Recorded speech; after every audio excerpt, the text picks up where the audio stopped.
Welcome back to the show. Well, as Julie said before the break, there are so many people out there offering you advice, some unsolicited, some very necessary, when you are about to have a baby, where you're pregnant, or you've just had a child. But we have 3 guests here who are pulling it all together in one spot where you can go and get all of the advice that you need, the stuff that you want to hear. And that would be Gesa, Heather, and Diane for the Just for Moms. I guess it's a convention.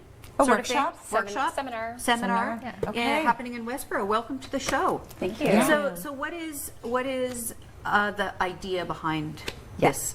The key thing is we want to bring moms together in a really relaxed, fun atmosphere, and we want to share information around, sleep and self-care and things you can do to get your core back after having a baby. So lots of really great information. Yeah, okay, back that fun. up. Back that up. I feel like that's where I missed out on you guys, because I remember thinking that whole time, getting my core back, or just feeling better about yourself, because the Kegels, right? Yeah, give us a couple things that we need to be taking care of ourselves with. Yeah, the key thing in that early postnatal time is to actually keep the loads light, because the pelvic floor muscles are really stretched, they're weak, they're not firing.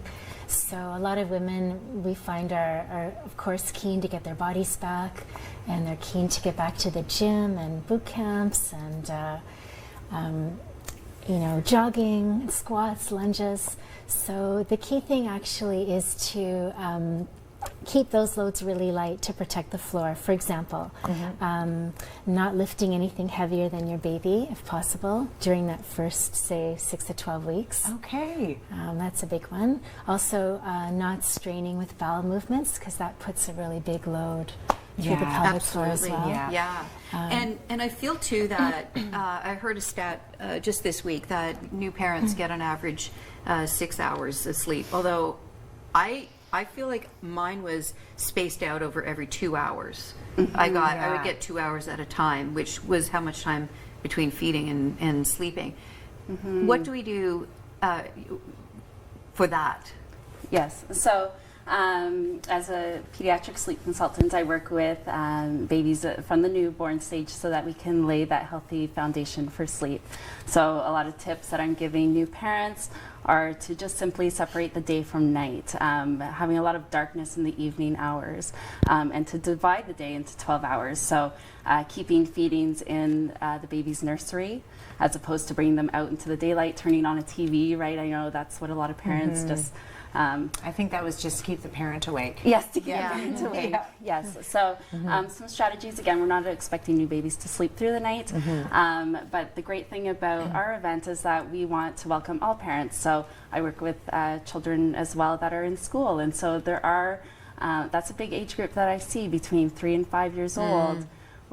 Where children are having sleep challenges. Having the sleep challenges. And they're long days at school now, right? They're starting JK sometimes as early as 3 years old. Right. And if sleep isn't happening well, it's starting to come out into the day, and they're not able to focus. Their energy levels are down. And you see behavioral issues. Yeah, and teachers recognize that too, and so something needs to be done at some point. So again, our event is whether you're expecting a baby, whether you have a child that's in school suffering, or you have an older baby. And so I'm going to be talking about, the main reason that all children suffer with sleep, as well as some takeaways so that they can start implementing some strategies at home.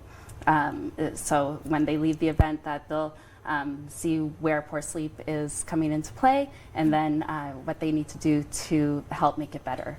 And what I've liked, because you've been on our show before, just talking about that change of time and going from daylight. So when you always think, okay, I got this, something else changes. So it's nice to have someone to turn to. Right? Yeah, absolutely. And Heather, you're a physiotherapist, so what advice are you offering moms? Heather's the physiotherapist. Gesa. Sorry.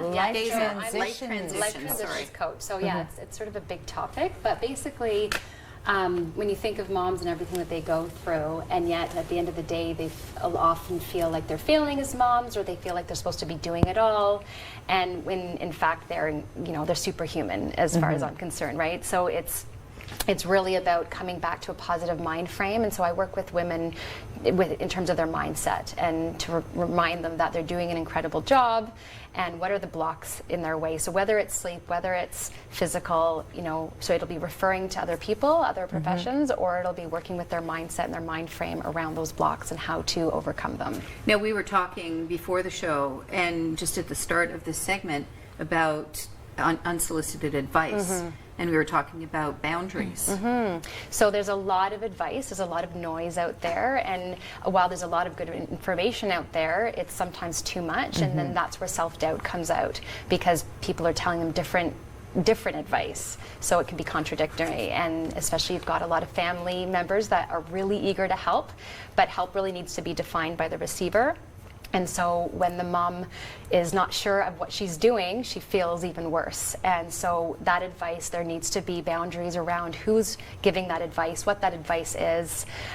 Even in terms of help, people want to come over and bring food, but that's not always helpful if all of a sudden their fridge is filled with tons of food and they open the fridge, and even that could cause stress. Well, I'm supposed to eat all this food all of a sudden. So it's just, what is the right kind of help? And so the more that you work with women, that I work with women, I'll even work with them prenatal stage to figure out what it is that their boundaries need to be, and then we'll revisit it when the baby comes. And I love the idea that you call it a transition, because that's what it is. I'm kind of flashbacking while all of you were talking, like all those things that before I had the child, I'm like, okay, I've got a year off, so I was ready to work out right away. And then I was like, oh yeah, but I remember I couldn't. So it's all those things of your expectations, how to do it. Where can people find more information or get tickets? How will that work? So that's on Eventbrite. Just right under Just for Moms. If you search that on Eventbrite, then you can come to our event next Thursday, January 26th, and we have it from 6:45 until 8:30. So still a couple hours to get out and still get home early enough. Right? And just be with moms and meet new people. Share experiences. And ask the questions you want the answers to. Absolutely. Thanks so much for coming in, and thanks for being the experts that you are. Everybody will appreciate it. I know I'll be still asking questions, but that'll be after the show. Don't go away. We'll be right back talking about a great bowling event you're not going to want to miss.